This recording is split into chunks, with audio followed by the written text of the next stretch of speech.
What is up, everyone? This is Maximilian, and the results are in. That's right, the Dream Team has finally been determined, and I will announce it at the end of the video.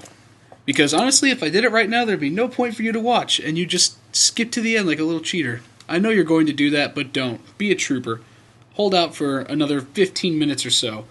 I know how excited you are to see what I'm going to use in the Elite Four, but in all honesty, you are going to find out soon anyway. You just have to wait a little longer. But this video doesn't have a whole lot going on, so I may stray away from the whole strategy of this, because really all we're doing here is bashing through a bunch of people with water Pokemon en route to Seafoam Islands. We're actually going to go there to get Articuno. I may be doing this a little bit earlier in the game than I had planned. However, we need to level grind a little bit more before we can get to Blaine. So I figured this would be a good opportunity to do it because there are just an abhorrent amount of trainers en route to the Seafoam Islands. And even then, from the Seafoam Islands to Cinnabar, and then from Cinnabar to Pallet, there's just a plethora of people we can fight. So I figured we might as well do it. And then we also have that abandoned lab on Cinnabar we can go into, and all kinds of places. But I think I'm going to get Articuno and Zapdos before I do anything else. Just because I'd kind of like to have them. And I'm pretty sure you guys would like to see how to get them too. I remember a lot of people asking me about how to get Articuno in the game. It is the most difficult one to get, just because there's a lot of stuff you have to go through, and it's way out of the way. It's not nearly as direct as Zapdos and Moltres are. Like, Moltres is right on the way to the Elite Four. There's just no way to avoid it in Victory Road.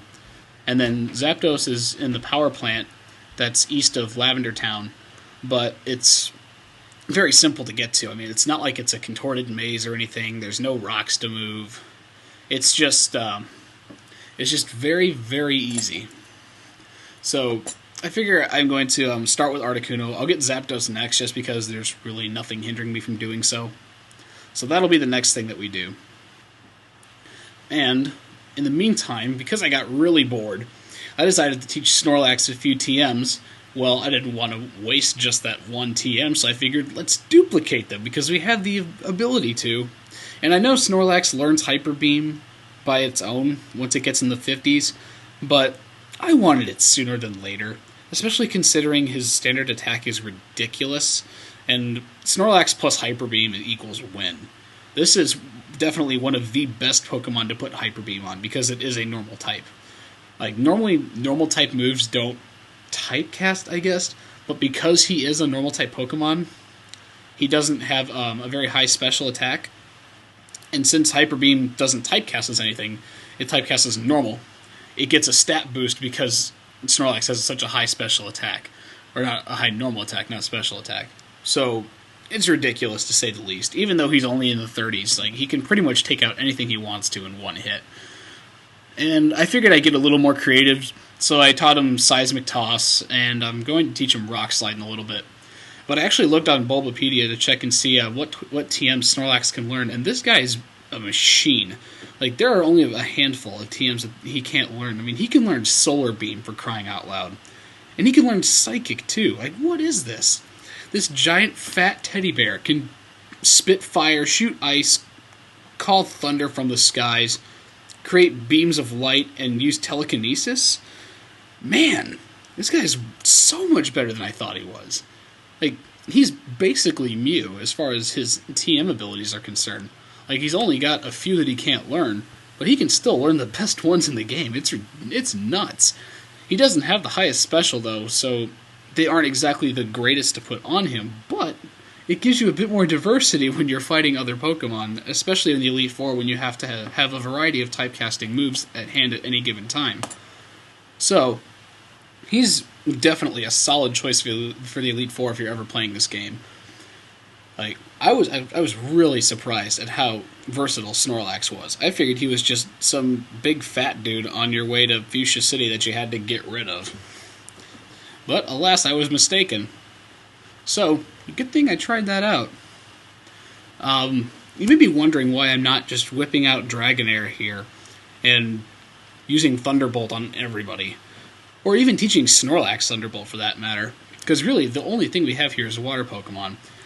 I'll say it again, I love to raise my Pokemon evenly.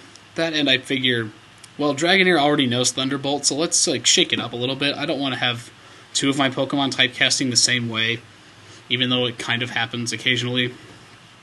So I thought I'd shake it up a little bit. Like, Rock Slide and Seismic Toss aren't as great as I thought they'd be.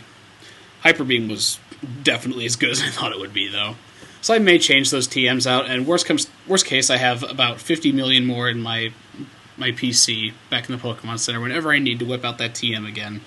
So, absolutely no harm done.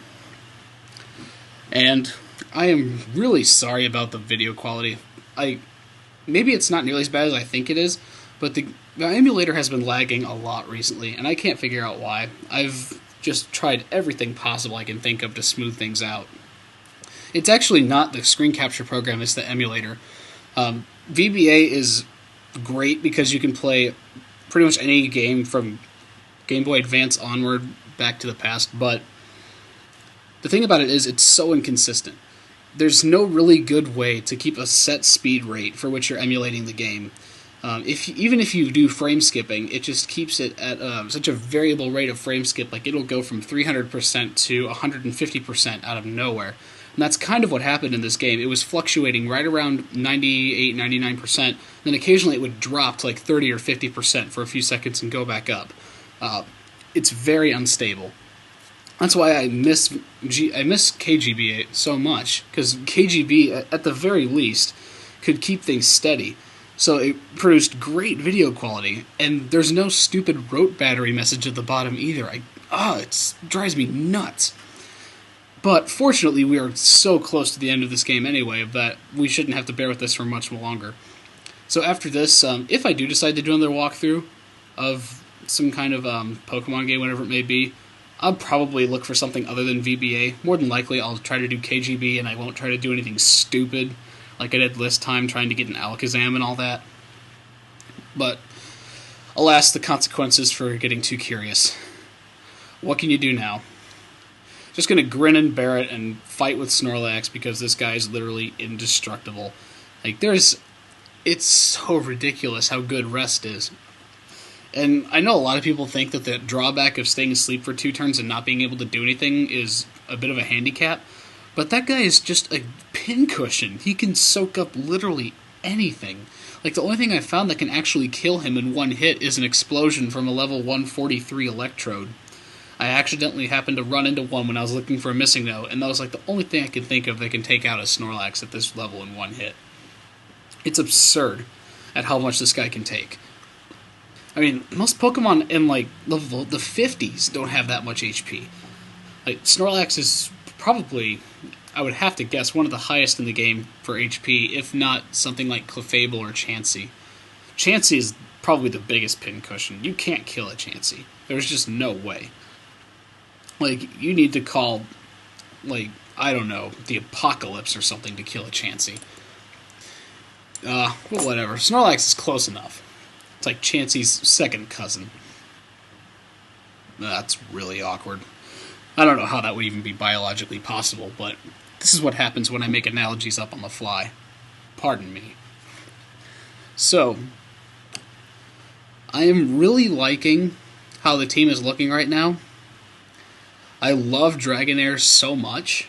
I wish I would have played with Dragonair more often when I was younger, or playing this game a bit more fervently. Like, you don't really understand how good they are until you actually invest the time to get them up to par and put them in your team and start fighting with them. Dragon Pokemon are so nuts in this game, you have no idea.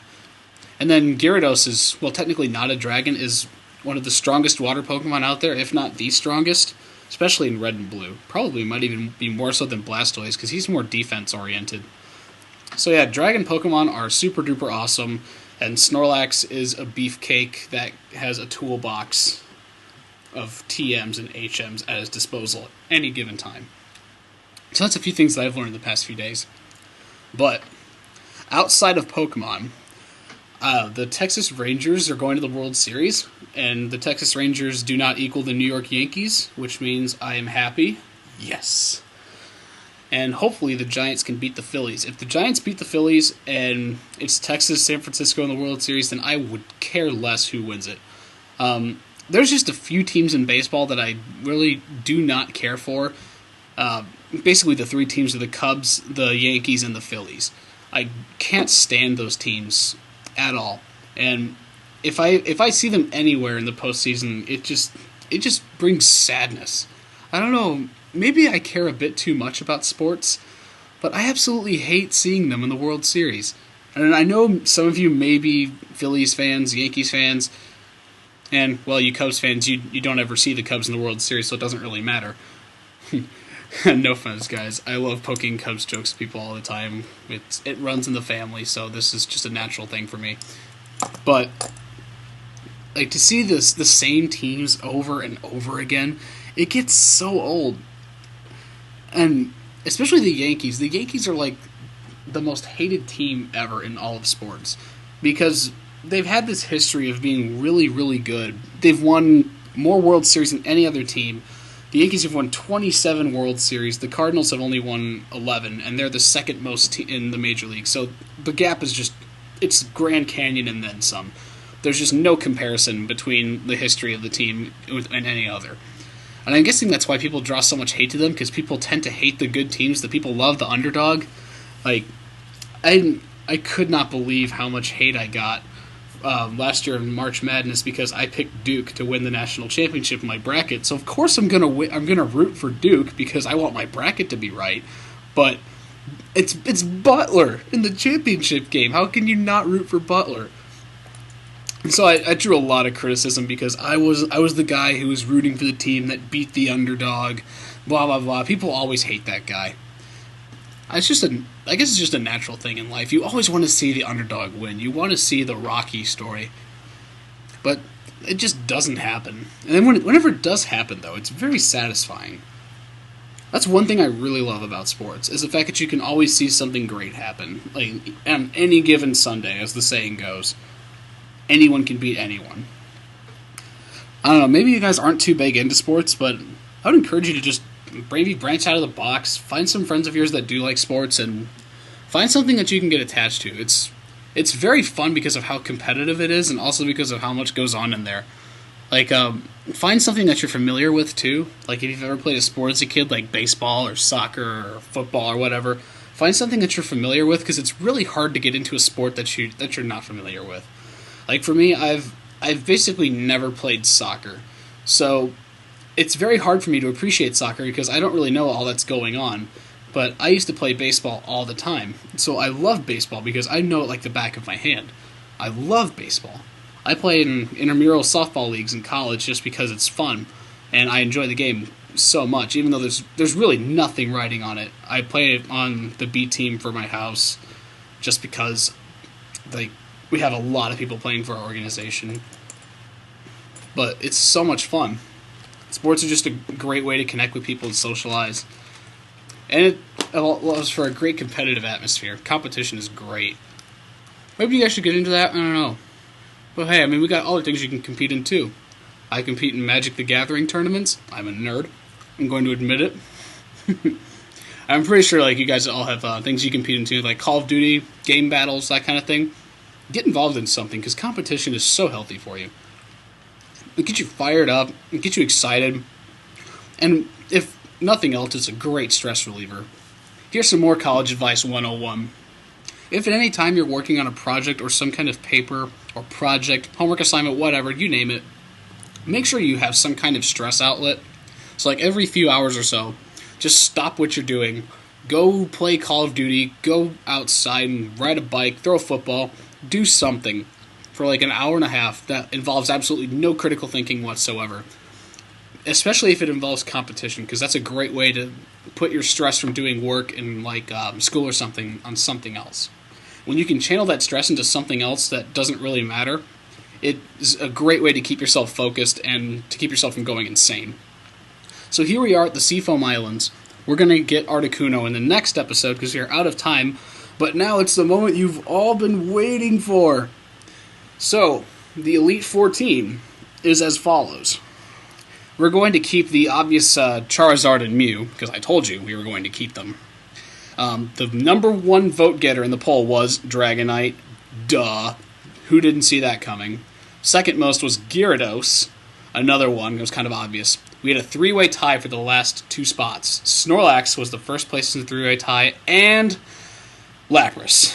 That's right, you guys tempted fate and swayed it in your favor, and now I have to deal with rare candy whoring. So, thanks for messing that up. I love you guys, and I'll see you later.